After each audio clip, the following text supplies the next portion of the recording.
What is up, YouTube? It's your boy, the Franchise Guy, coming at you again instead of Madden 19 Franchise Mode featuring your Philadelphia Eagles. So right there, uh, Carson Wentz, MVP, Doug Pearson, runner-up for Coach of the Year. Todd Bowles is the head coach of the Cowboys. Offensive Player of the Year goes to Carson Wentz. Defensive Player of the Year goes to Brandon Graham. Nick Bosa's up there.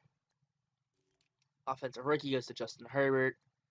I mean, Herbert balled out. I mean, Cody, I forget what his name is. Cody Thompson, our receiver, did pretty good. Finished top 10. Nick Bosa finished top 2. Ed Oliver finished top 10. Best QB, of course, Carson Wentz. Dak Prescott's at number 9. Running back, I'm not sure if we have any running backs, so we kind of split our running back duties too thin. Yes, we did. Receivers, Adam Humphries, number 1. Um, Alshon Jeffrey right there at number 8. O-line, Lane Johnson's at 3. Brooks is at 4. Kelsey at 7. D-line, Graham Bosa back-to-back at 1 and 2. No other Eagle for that. Linebackers, going to be a stretch if we have any linebackers up here. Nope, no linebackers. Defensive backs, Jalen Mills, Ron Darby, back-to-back 1 and 2. Anyone else? Nope. Kicker, Jake Elliott's number 2 behind Steven Gostowski. Yeah, those are all the kickers. But have some upgrades to do for some of our players because we do have a lot of award winners. I mean, we have Pro Bowlers, we have MVPs, we have this, that, and the other. But Nick Bosa going to get a huge upgrade here as a rookie still. I mean, he's going to go from, what's it, 93 right there. He's now 95. I mean, Nick Bosa, I think it was a steal at, what did we get him at, 5? We traded back a couple picks. Got him pretty late, actually, for where Nick Bosa should have went. It's a glitch right there where it just doesn't go away. Jake Elliott now getting some upgrade points. I mean, power. It's got to be power. Jake Elliott's got a boot, but problem is it only gives you awareness no matter what you do. So, he's just super aware all the time. Drew Muller, the fullback, who had a big upgrade last season. I think he had like six upgrade points. I mean, we're gonna upgrade him to his pancaking ability. He's up to an 80 overall now. I mean, Mulata, just a beast of a fullback right now. I mean, 81 overall fullback, second season in the league for the young man. Jalen Mills, 87 overall. Only one upgrade, unfortunately, so I'm gonna boost him up to an 88 with that. He's got a +2 boost for because of confidence. Deshaun Jackson's on this team still because he needs a ring. He's got a +1 because of confidence. Upgrade his deep threat ability. Now he's up to an 82 overall. And we got Isaac Sayamalu, the Eagles left guard starter. I mean, we did bring back not Jace Kelsey, Stefan Wisniewski for a much cheaper price, but that is Sayamalu is the starter. Trey Lamar, though, came up like after we've done this already. Got an upgrade there. But Redskins in the playoffs. I don't think we've actually played any division rivals in the playoffs before. So I think that's pretty crazy that we finally got a division rival in the playoffs. We're taking on the Washington Redskins. And I mean, I've been to a lot of Eagles Redskins games, and there is no good blood between these two teams. I'm going to the game. I'm going to opening day this year. Eagles Redskins at the Link. Can't wait to go. I mean, it's like a tradition every year. I go to an Eagles Redskins game. My brother's a Redskins fan. If you guys don't know this already, I bring this up all the time. Anytime I talk about the Eagles Redskins, I always talk about my brother being a huge Skins fan because of RG3. Uh, and he tries to say the Redskins are better than the Eagles because they have won a Super Bowl about a decade and a half before he was born. So, yeah, I mean, at least I was alive when I saw my team win the Super Bowl, so it evens out, It's fair, I guess. But Eagles, though, in recent success, are better than the Redskins. Kirk Cousins, career numbers, you think Kirk Cousins was a great quarterback. Kirk Cousins' career numbers, he's only, what is he? He is like 10-25 against teams with winning records. Like, it is insane, like, how bad Kirk Cousins statistically is. Like, he does not beat winning teams. Problem is, the NFC East is either really good or it's really bad. So, if all the teams are really bad, Kirk Cousins doesn't have to play winning teams for half his games. But if Kirk Cousins is going up against a good Eagles team and a good Cowboys team and an adequate Giants team, he's gonna probably lose 4 of those games. So it hurts him a ton. But then the Vikings decided they wanted to give him a king's ransom, send a Viking boat full of gold to Kirk Cousins, and that blew up in their face last season. They're better off with Case Keenum, who ended up getting traded to the Redskins from. Where did you get traded to? He got traded from the Redskins from the Broncos because Alex Smith, who got traded from the Redskins from the Chiefs, is still hurt because his leg is exploded. But Dwayne Haskins, though, current quarterback, rookie quarterback for Redskins, I mean, he could end up winning up the spot as a starter, but I don't think they're going to. I don't think they're going to rush him out there.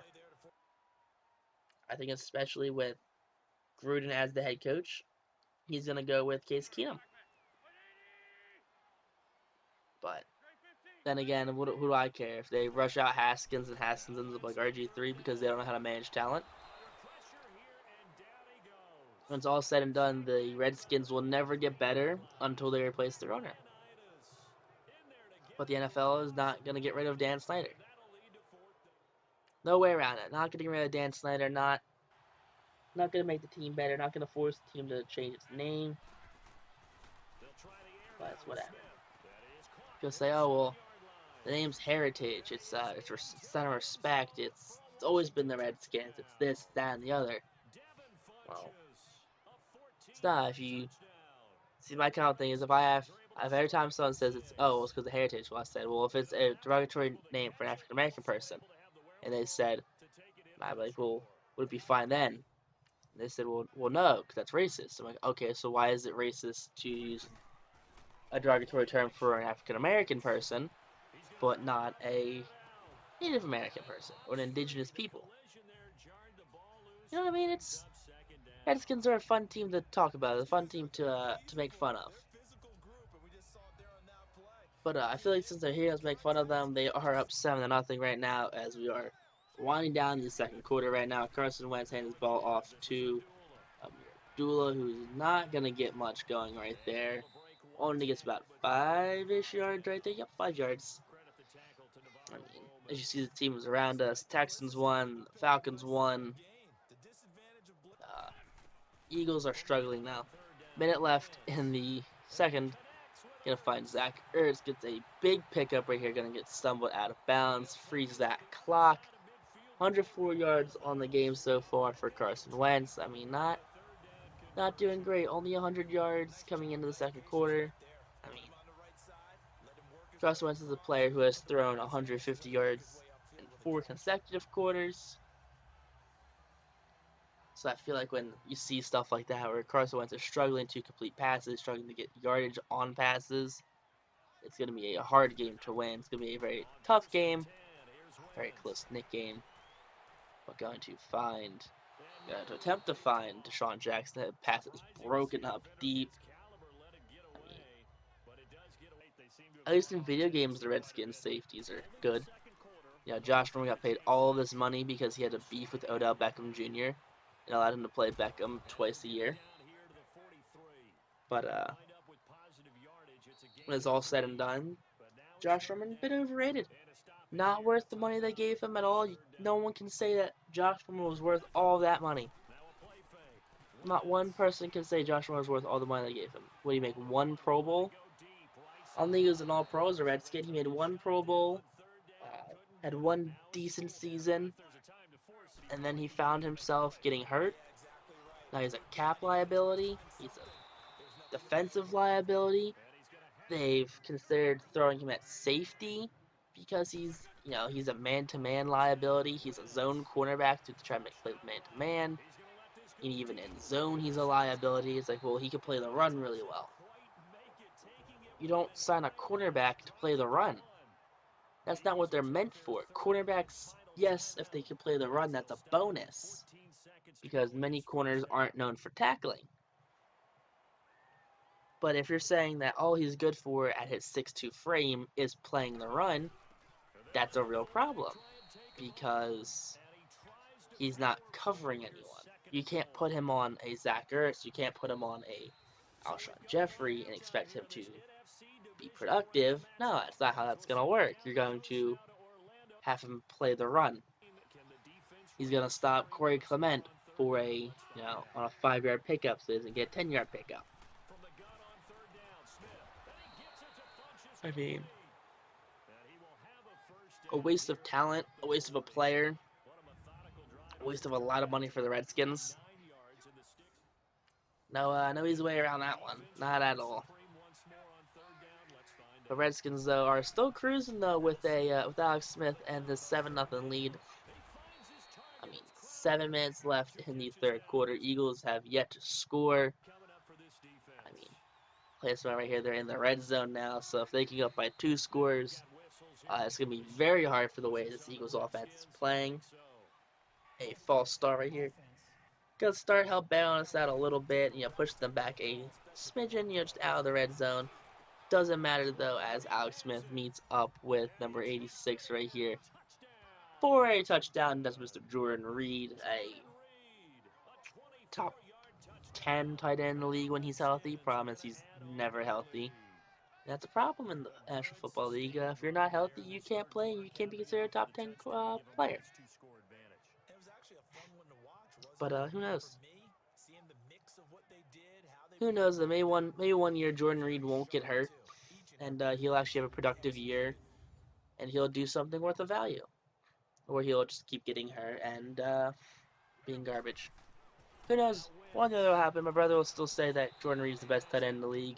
That Zach Ertz is not good. He's overrated. He's a bust. He's a bum. I just don't think he likes white tight ends. Who knows? But speaking of Zach Ertz is going to muster his way in for a touchdown. The Eagles are finally on the board. Waited pretty long, though, I'd say. Waited till under 11 minutes in the fourth, and the Eagles do tie it up right there. We get the ball back on offense. 3 minutes left in the game, and the Eagles are marching down the field. 2 touchdowns on the game for Carson Wentz. The Sim got his second touchdown. Look at that. Zach Ertz again, another big pickup right there, another first down. Get pushed out of bounds late. Matthew Ioannidis down with an injury now. 7 catches, 82 yards, and a touchdown for Mr. Zachary Ertz. I'm assuming his wife, Julie, is sitting in the stands cheering on as her husband is, just carrying his team offensively, reception-wise, to another to the score. Hopefully Corey Clement there gets it that time. 3 catches, 30-something yards that time. Pretty good for Mr. Clement. Clement up and down on the year on his ability to be a factor with the team. He's either with the team and he's either playing and scoring and getting a bunch of yards, or he's just kind of taking a back seat to other players.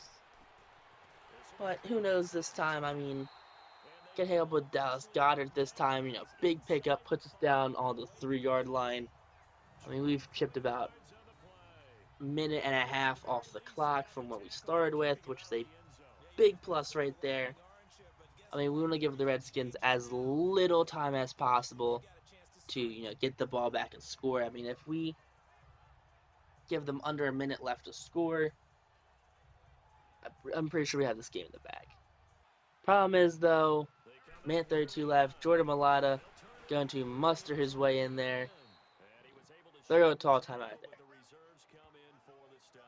We don't want them calling timeouts. Timeouts are, drive killers right there. We can muster our way in, take 2 seconds off here, 2 seconds off there. Problem is, though, you can't just be taking 2 seconds off. We need to be taking off like 10 seconds. Another 4 seconds right here. Mulata's still stuck on the 2-yard line for some reason.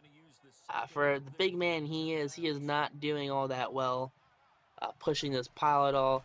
And right there, walks up the middle, untouched right there, which is kind of confusing. How he got stuffed the past 2 times, but this time he was untouched. In that span, we've shaved off a whole 15 seconds to start off with, so instead of a minute and a half, we have a minute 23. That's pretty fun. But on defense now, you got a minute 20 left in the game to march down the field, hand his ball off to Chris Thompson. Thompson can get taken down before the first down marker. Kind of curious now why they're running the ball when they do need to take down the whole field. You can throw on the sideline right here. Darby bumps him out last second, so clock is frozen. That is unfortunate because we need him to be taken down inside. Darby missed the interception. Then he hits him in the shoulder and he gets knocked out after he missed the catch. So it's unfortunate events right there for Darby and the Eagles. 36-yard line now. Nick Bosa's coming in hot, forcing Alex Smith to run around and throw wildly, and Fletcher Cox bats that down.